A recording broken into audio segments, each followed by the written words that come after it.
আজ এসেছিলাম ডাক্তার দেখাতে, তো ডাক্তার দেখিয়ে যাওয়ার পথে চলে এসেছি বিরিয়ানি খেতে। আর এখানে এলে বিরিয়ানি খাবো না সেটা কি হয়?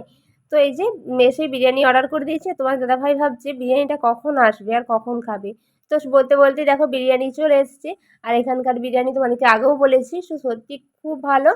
তো শাহি বিরিয়ানি তো দারুণ সুন্দর খেতে। এই তোমার দাদাভাই আর তার অপেক্ষা করতে পারছে না, বলছে ভীষণ খিদে পেয়েছে। তো এই যে বিরিয়ানিটা খাচ্ছে, আর এখানকার বিরিয়ানিটা খেলে না মানে কি বলবো, জাস্ট অসাধারণ খেতে একদম। তো বিরিয়ানিটা খাওয়ার পর তুমি বুঝতেই পারবে না যে তুমি এতগুলো বিরিয়ানি খেয়ে ফেলেছো। আর এই দোকানে মোটামুটি হাতে গোনা কয়েকবার খেয়েছি, তো এখানে খাওয়ার পর থেকে অন্য কোথাও বিরিয়ানি কিন্তু একদমই ভালো লাগে না।